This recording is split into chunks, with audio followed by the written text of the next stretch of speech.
Assalamualaikum warahmatullahi wabarakatuh.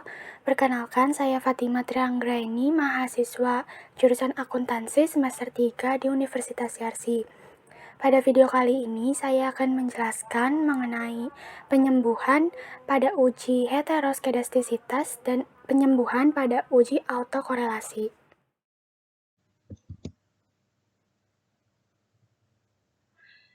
Di sini kita bahas dulu materinya. Yang pertama, penyembuhan uji heteroskedastisitas. Pada video kali ini, untuk uji hetero kita menggunakan uji Glatzer.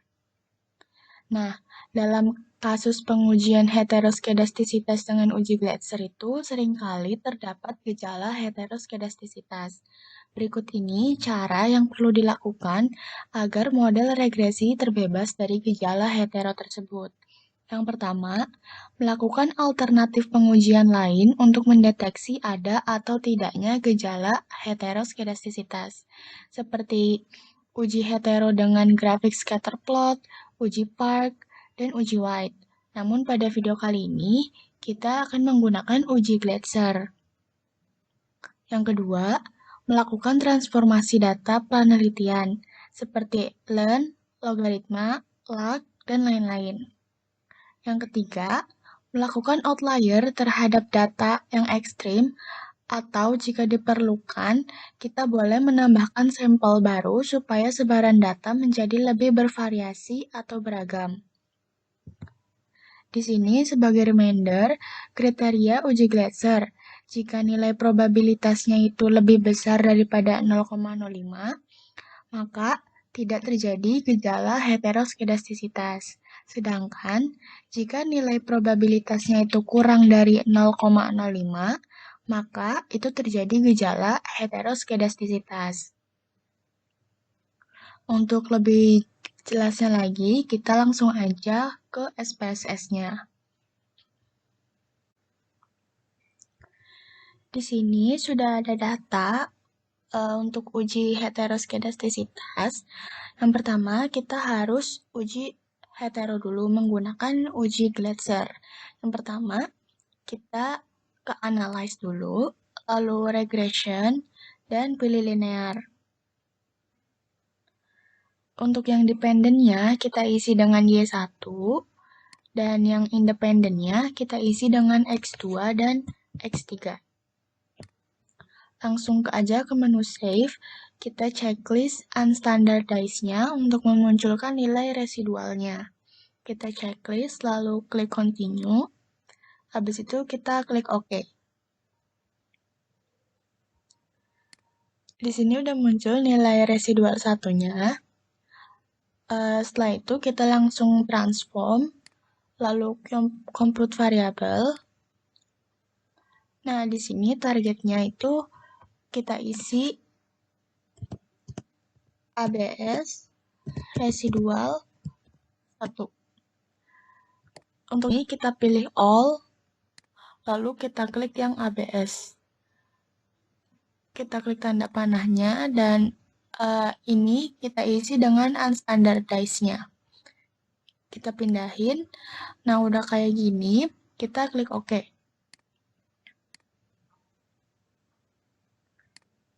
Nah, dan di sini udah muncul nilai absolut dari residual 1. Setelah itu langsung aja kita uji Glatzer, analyze, lalu regression, linear. Yang dependennya ini kita tukar dengan yang absolutnya, kita pindahin, kita ganti sama yang absolut. Nah, udah kayak gini, lalu pencet yang save dan kita ilangin checklistnya, lalu klik continue. Kita klik OK.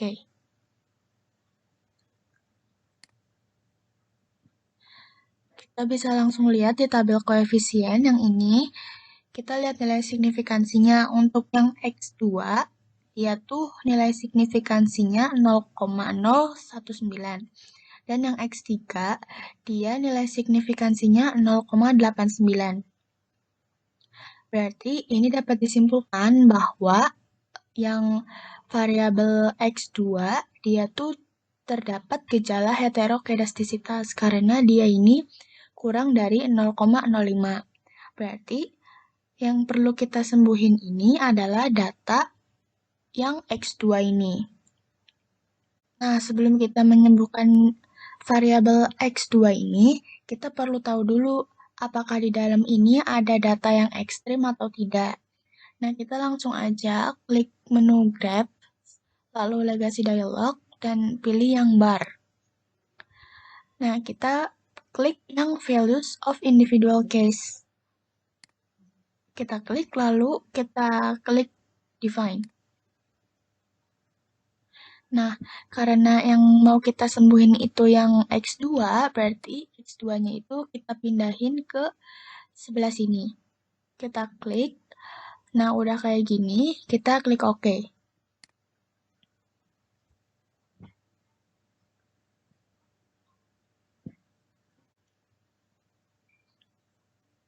Kita bisa lihat di sini grafik yang paling tinggi ini tuh dia ada di nomor 40.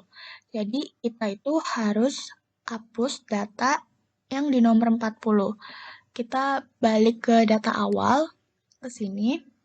Kita cari yang nomor 40. Nah, kita bisa klik dan kita pilih yang clear. Nah, udah kita hapus nih yang data nomor 40 itu. Nah, kita bisa langsung uji lagi.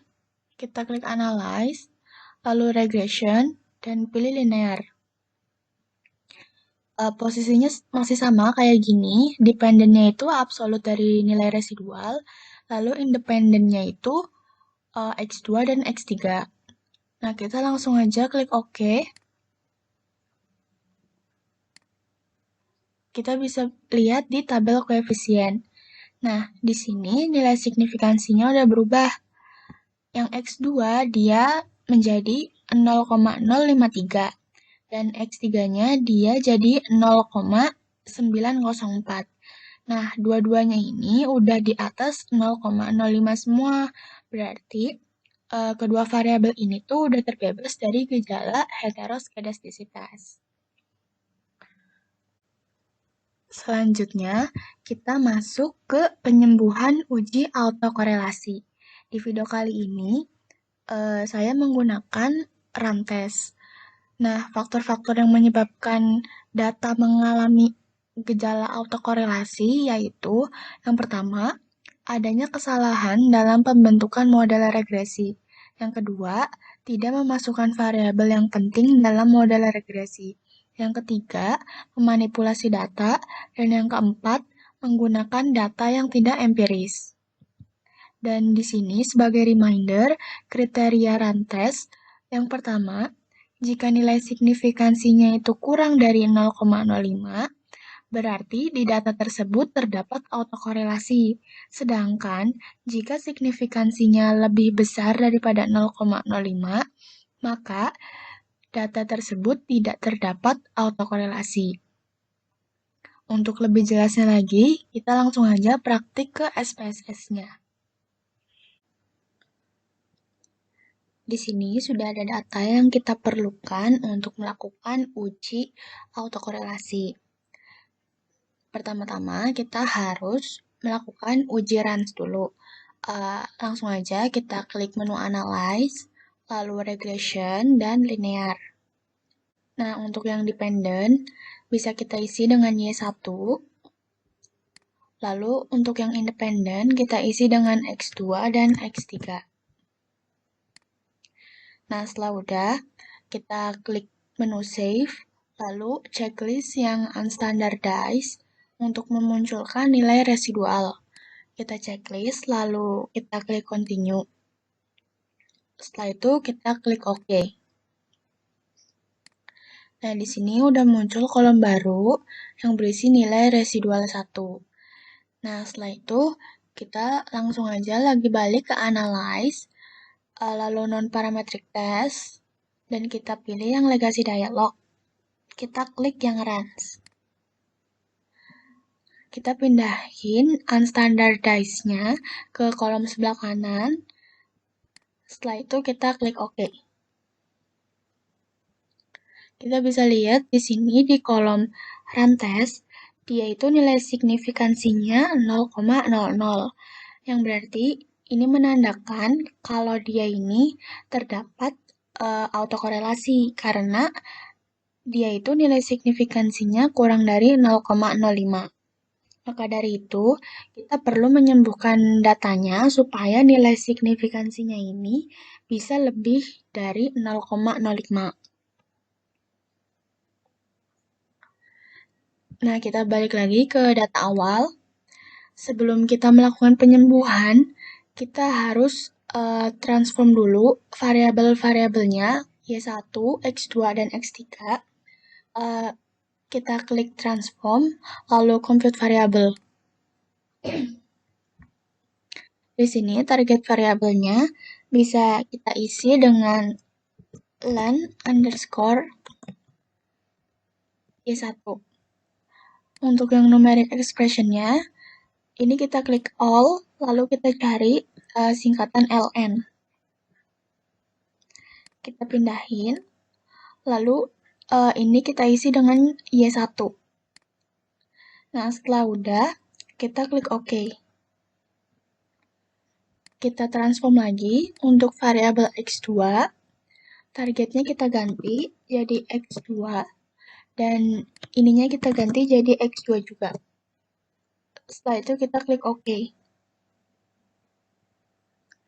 Kita lakuin lagi untuk variabel X3. Target variabelnya kita ganti. Dan numeriknya juga kita ganti. Lalu klik OK. Kita bisa lihat di sini udah ada 3 kolom baru yang isinya len dari variabel Y1, X2, dan X3. Setelah itu kita harus memunculkan nilai residual dari ketiganya ini. Lalu kita klik analyze, lalu regression, linear. Dependennya ini kita ganti menjadi len underscore Y1, dan independennya juga kita ganti jadi len underscore X2 dan len underscore X3.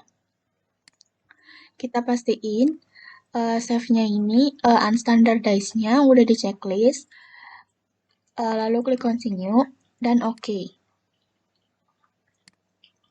Nah, setelah muncul nilai residualnya ini, kita harus melakukan uji normalitas dulu. Kita klik analyze, lalu non-parametric test, pilih yang legacy dialog, dan one sample QS. Kita pindahin yang unstandardized yang paling terakhir kali kita cari. Kita pindahin ke kolom sebelah kanan, lalu klik OK. Di sini, di tabel one sample QS-nya, kita bisa lihat nilai signifikansinya itu 0,2, yang berarti menandakan kalau dia ini datanya sudah terdistribusi dengan normal. Nah, karena datanya sudah normal, berarti kita bisa mulai untuk melakukan penyembuhan uji autokorelasinya. Nah, kita balik lagi ke data awal.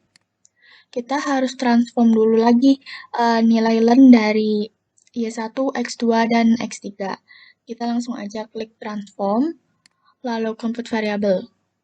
Di sini targetnya kita ganti jadi lag ln underscore Y1.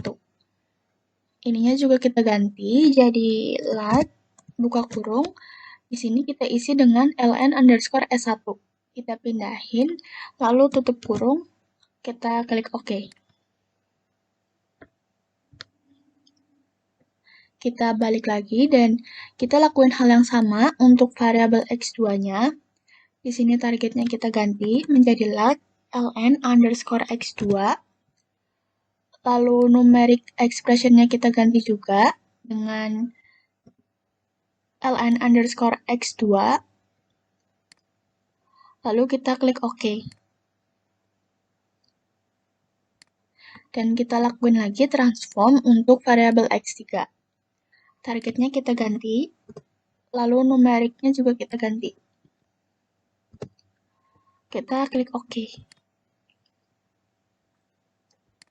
Nah, bisa kita lihat di sini udah ada kolom tambahan lagi, nilai lag dari ln Y1, ln X2, dan ln X3. Nah, setelah udah muncul ketiganya, kita harus munculin lagi nilai residualnya. Kita klik Analyze, lalu Regression, dan pilih Linear. Untuk yang dependennya, kita ganti dengan lag ln underscore Y1, dan independennya kita ganti dengan lag ln X2 dan X3. Nah, sudah seperti ini. Kita pastiin di menu Save, Unstandardized-nya udah di checklist. Lalu kita klik Continue dan OK.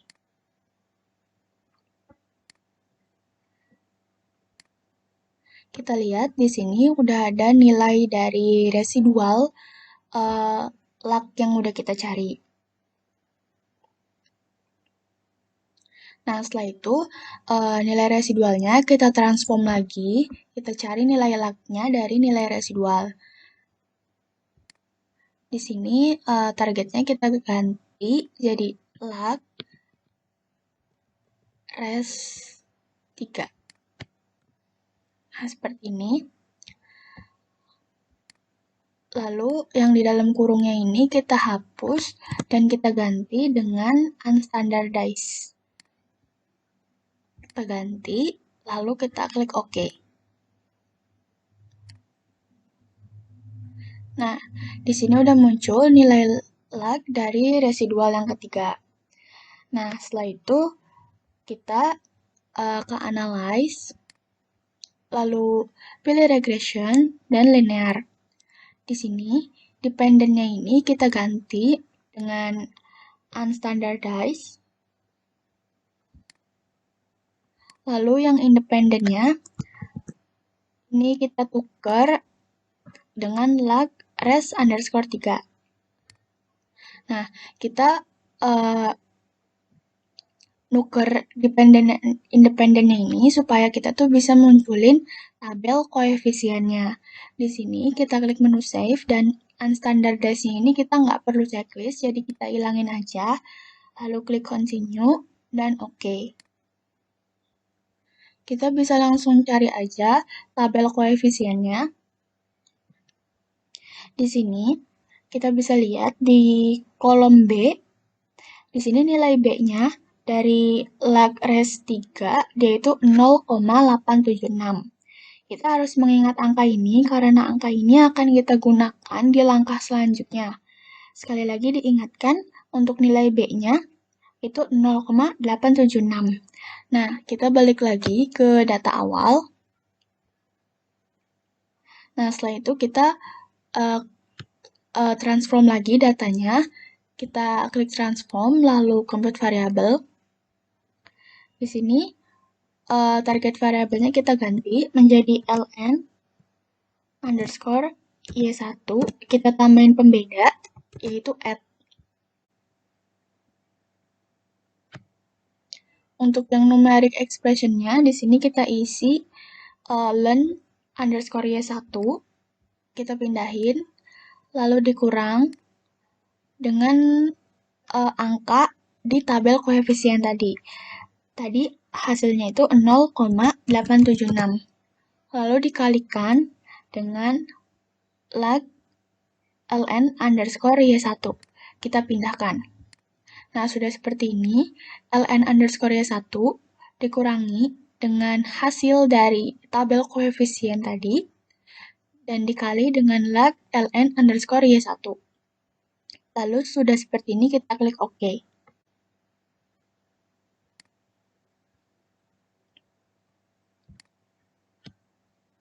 Kita lakuin lagi hal yang sama untuk variabel X2.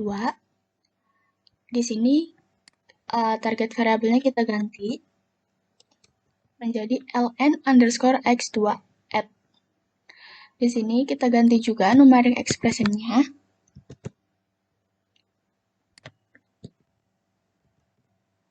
Lalu kita klik OK. Kita lakuin lagi untuk yang variabel X3.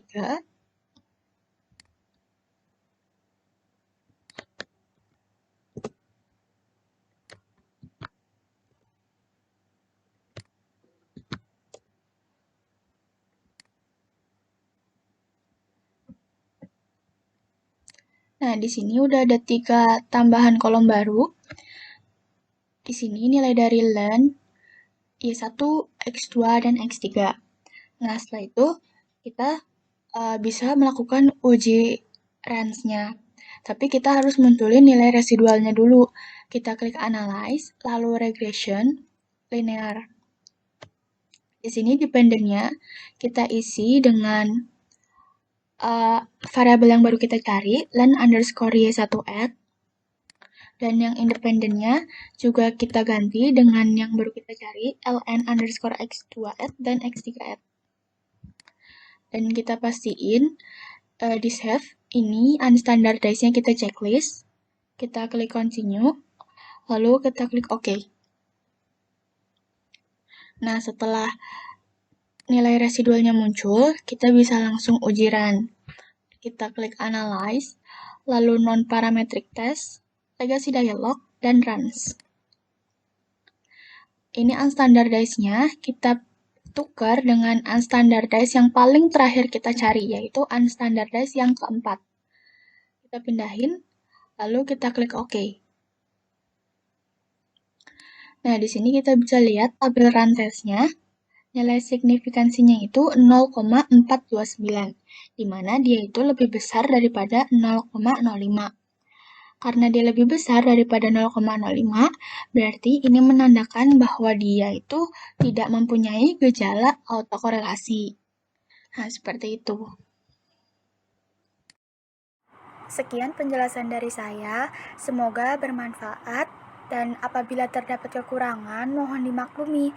Terima kasih atas perhatiannya. Wassalamualaikum warahmatullahi wabarakatuh.